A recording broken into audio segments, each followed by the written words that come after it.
Thank you for that introduction. It's a privilege to have a chat with you, Mr. Prabhakar Prem, MD and CEO of SBI Ventures. And who doesn't know SBI Ventures? India's private equity is changing. Indian private equity finally and hopefully is on a path to becoming Indian. Earlier we were talking of what are some of the structural deficits in our story. And one of the most important structural weaknesses and deficits in the Indian private equity story is that it is not really Indian. 80% of the source capital is foreign. And like what happened in banking and like what happened in public markets, this is changing, and leading the path is SBI Ventures. So welcome to this Fireside chat. I'll let Prem talk about SBI Ventures, and we'll bring that out. But let me introduce Mr. Prabhakar to you. Prem, you were appointed MD and CEO of SBI Ventures in June of 24. You are a veteran from State Bank of India. You look very young, but you've worked for 24 plus years in State Bank of India across various functions. State Bank of India, we know, one of the august institutions, and what a phenomenal management program they have. Such a huge contributor of talent to the Indian financial services industry. You worked abroad. You worked in markets, global markets, Bombay, SBI New York. You've also been a director on a large Grameen bank. You're a postgrad in humanities, wonderfully educated, and you've been driving SBI Ventures growth in impact investing, strategic partnerships, investor relations, and pioneering funds like the NEEF fund. Wonderful. What a background. So may I just, off the bat, request you that while SBI Ventures does not need an introduction, could you tell us about SBI Ventures' presence in the Indian private markets? Your footprint in alternative investment space, and how some of your key funds operate. You have at least 3 key funds. So over to you, Prem. Yeah, thank you. Thank you, Gopal. Thanks for such a nice introduction. And thank you, IVCA. Thank you, Rajat for having me here. SBI Ventures is a wholly owned subsidiary of SBI. So earlier it was stepped-down subsidiary, and about a year and a half ago, SBI thought that this is strategically important, so let's have in the parent fold. So we became a direct subsidiary of SBI. Having said that, being there in the market for last couple of decades, we are kind of people who take backstage. We are not there to be seen. You'll be surprised, Gopalji. We were not even member of IVCA. So when I joined, Satish came to me and he said, because he was part of the ecosystem through SBI. SBI is also investing as LP through balance sheet, and Satish was handling that as chief dealer. So he came and told me that we are not part of IVCA. So then Rajat was kind enough to include us in IVCA. So thank you, Rajat, for that. We are 30,000 crore AUM company. So we started our journey with a NEEP with 524 crore way back in 2015.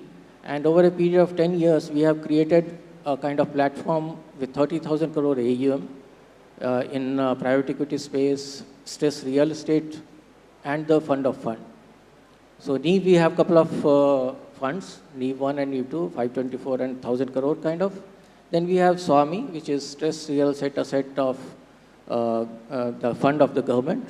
And happy to share that it has been, I would say, successful kind of experiment where we have already delivered around 61,000 homes and returned almost 50% capital to the investors. Then we have fund of fund strategy wherein we act as an investment manager of SRA fund, which is Government of India MSMEs fund. And it is there for last 4 years, and we have already deployed majority of the capital in almost 70 odd daughter funds. So this is overall background of SBI Ventures. Let me just add a nuance on your answers, which is that the SRI fund is one of the 3 sovereign funds that the government of India set up, and you're managing one of those, and it's playing a very important role in funneling capital as an LP into the Indian funds ecosystem. And then in NEEV, you're a direct investor. So you wear two hats. One of the hats is investing in funds. The other hat is investing directly in companies. Is that correct?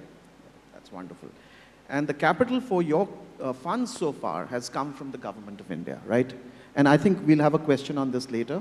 But would you like to add something? Yeah, it's so the LP base is, yes, government is there. A couple of major funds, the government is the major capital provider. But we have linkage with UK government as well as EIB and JICA, which are the large kind of capital provider. So, and of course, we have domestic capital as well. So it's a pool of capital which we are managing. And of course, SBI is there because SBI also is a liquidity provider in this market. And SBI is there investing in AIF for last decade, several decades. So that is the way we are stacked. Thank you. I'd love to understand from you, Prem, your view, your vision for the Indian alternative sector. You know, IVCA has set a goal of taking the industry from roughly, say, 15 lakh crores in AUM, not AUM actually, committed capital, to 100 lakh crores by 2036. That's, you know, I mean, order of magnitude about $1 trillion by 2036. What's your vision for the industry, and in your view, what are the policy reforms that will help us get there? Yeah, so it's a very bold target, I must say that. But look at the way we have performed. So 15 lakh crore as on December 25, with a CAGR of almost 31%, over 31% for last 4 years. And target for 100 lakh crore till 2030. So definitely, it's a kind of, I would say, ambitious target, but yes, it is achievable. If we think about our economy is poised to grow as at, say, third largest economy by 2030. So you'll have large capital pool, you'll generate large capital over a period of next few years, and these capitals will definitely seek diversification from the public market. So that is one area where the capital deployment will definitely give the fillip to whatever targets IVCA has set up. Then we have kind of regulatory reforms also coming into the play, like we have seen the angel investor kind of taxes abolished, and then SEBI is also fast-tracking the approvals. All these regulatory reforms are there. So with this, both the kind of the capital coming in and the regulatory reforms, yes, we can achieve that. And mind it, we were earlier looking at the capital, foreign capital mostly, but the domestic capital has reached almost 50%. So the large capital pool from the banks and insurance companies and even NPS and EPFOs, they have just started. And if a significant portion comes this way, definitely we are going to achieve that target. I'm going to double down on this and maybe press you to list 1 or 2 reforms that are either in the offing or should be in the offing from your perspective. That will help, let's say, SBI Ventures move from 30,000 crores to 100,000 crores in the next 5 years. Reforms. We always talk about the government doing reforms, and we have been a little critical of the government, but think about it, the government is already doing so many things. How can you be positive and still talk about reforms? Yes. So, yes, true. So, the government has already started, like I said, that tax incentives and all, they have already started. And then the government is there for providing the capital also. So we talk about the last budget announcement, last year's budget announcement, there were 4 major announcements on AIF. Of course, SWAMI 2 and SRI, SWAMI 2 and FFS2 were follow-on funds, but then we got Maritime Development Fund, and the largest of them all was the RDI Fund. So that is for research and research development and innovation. So I would say if we talk about reform, yes, what Manish was saying, the predictable and long-term policy measures should be there, because it's a long-term game. Private equity is a long-term game. So goalposts should not be changed. That is one thing. So predictable regulatory regimes should be there. And then, of course, the capital for the sectors which are emerging, like RDI has brought in capital in emerging sectors. But yes, how to capitalize on that, how to build private equity, private capital on that, that is also something which the government is working, and then through different measures. And I am sure that the capital pool will build on that, and we'll achieve that. Thank you. Let's move to innovation. SBI Ventures is an innovator. You know, in a market where there are so few fund of funds, domestic fund of funds, we have SBI, you manage one of the largest fund of funds. You're an innovator. You are one of the first to launch a climate fund, the NEEF fund. So can you give us a glimpse into how you're thinking about the future? What else is on the anvil? How is SBI Ventures thinking? Some new products that you're thinking about? So, we have seen lots of flows coming from the retail sector and family offices. That is going into the market, but they need predictability, and they need a governance standard, and they need certain kind of continuity. If we talk about SBI Ventures, yes, there are some new ventures we will be looking into. Like we had already announced in the last Green Summit that we'll be coming with the NEEF 3 fund, that is climate tech fund with 2,000 crore kind of capital. And then there are some other different funds are lined up. So it will be early to speak about that, but yes, it's diversified. So SBI Venture is not only deploying the capital, SBI Venture's role is nurturing the market, going into the sectors which need capital. Like we have done when we started NEEF, it was a first kind of fund wherein we had invested in 8 low-income state infrastructure development, and that did well. Being the first one, 0.8%, 0.8 DPI and all, we were talking about DPI. So those kind of geographies where you don't get fund managers, you invested and you got DPI. One of the major things that we are doing fund of fund, we want to diversify. But mostly the fund managers are concentrated into some geographies. So my request to the fund managers would be, please look at other cities also, apart from these 4 or 5 cities where we have concentrated. There are different companies, startups which are doing well in smaller centers. So SBI Ventures' role will be to diversify, to look at different opportunities, to nurture these sectors, these fund managers, and then let it be pan-India kind of growth in the private equity space. Thank you for that, Prem. Now let me move, I want to ask a question on behalf of the audience. We have many budding fund managers in the audience, emerging fund managers, and of course there are established fund managers like Manish that need no help. I want to ask a question on behalf of the emerging, the budding managers, that when an emerging manager approaches SRI, what are the top 3 criteria? Because you can't, I mean, I'm sure there are hundreds of aspirants, and you have a relatively smaller pocket for emerging managers as opposed to established managers. But backing emerging managers is really important. I was an emerging manager not so long ago. What are your top 3 criteria, or what's the advice that you have for emerging managers? What gives them a really good chance at getting a check from you?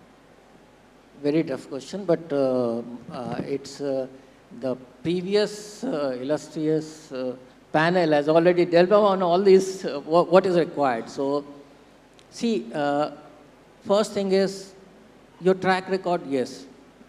Everybody, every LP will look at your track record. How have you invested? How much have you returned the capital, the DPI, what Manish was talking about, or earlier panel was telling about. So DPI, it's not IRR. IRR is secondary, but DPI is the primary thing. Then the governance mechanism, how well you have governed your governance mechanism in your previous fund or wherever you have experience that has worked. And of course, there are different boxes which we have to check, but I would take one thing from Manish, the humility. That should be there. So yes, we are nurturing the companies, we are creating better enterprises, bigger enterprises, but ultimately we are managing the LP's capital, others' capital. So that should be kept into the mind and work for the betterment of the LPs, the whole ecosystem, and the society at large. Thank you so much. I'd request you to take a question or two. So I think we have time for 1 or 2 questions, and we can have 2 questions instead of 1 if you keep your questions really brief. Please don't make any comments. Ask a question, keep it pithy. Does anybody have a question? We have a hand. Well, ladies first, right here. Please, do you have a mic for her, please? Up. I think we can hear you. Thank you so much. Mr. Prabhakar, I'm Seema Chaturvedi. I run a fund, AWE, and we've been, I guess, lucky to have SRI support. Just a question, can SRI, in your frameworks that you launch, consider, and I get it that you have to have a framework by which you have to deploy, but can you build in some level of flexibility because, it doesn't have to be perfection. Does it have to be perfection to get the capital in the hands of the MSMEs that we are actively investing in before we can deploy money from an SRI fund? Well, that's a very operational question. Okay. Right? Ask a more general question. Come on. I can take that in a sidebar. Okay. Another question? A non-operating question? Yep. You want to ask one? I was just going to say, maybe the pithy would be, would you could look at supporting some of your fund managers in the next rounds of SRI funds that you're launching and the other fund of funds? So next round of, it has been a budget announcement for top-up of SRI fund, that is for micro enterprises. So we have seen that micro enterprises play a very important role and money should flow to them. So it is a still work in progress. So we'll, the SRI fund will come out with whatever modalities are there. So that will be informed. We'll take that as a yes. Okay. Another question, and that will be the last question. Thank you. Please identify yourself. Yeah, my name is Vikrant Varshney, manage early stage fund called Succeed Innovation Fund. I operate out of Hyderabad, but we have also a fund now in Gift City. I wanted to understand when government is putting a lot of focus on Gift City funds, are fund of fund schemes also allocating capital to Gift City funds? So Gift City model is for channelizing the foreign capital to the domestic sector. So yes, if fund has Gift City kind of capital there, that is immaterial whether the capital, domestic capital is coming or not. So that will be there. I was trying to understand, since large part of focus from government is also to create No, but the problem there is round tripping. So that's a technical problem. I mean, you can't invest in a fund in Gift City which invests back in India. So generally, for a resident to invest there, it has to be outward investment. No, I understand from a So resident let's take point of that view. question offline. Thank you for asking. This has been a wonderful 20 minutes with you, Prem, and we could go on forever because, I mean, what you are doing is of such great importance to this sector. We talked about the growth of the sector. We talked about the growing Indianization of the character of this sector and the role you're playing, your various funds, your thoughts on reform. We also got a glimpse into how you're thinking of innovation. Thank you so much for sharing insights into SBI Ventures, how you're looking at the future. And, I feel really, I have a very positive feeling after this panel. I feel reassured that you will play and you will continue to play an ever-increasing role in the growth of this sector. Thank you so much. Thank you so much. Thank you so much. Thank you.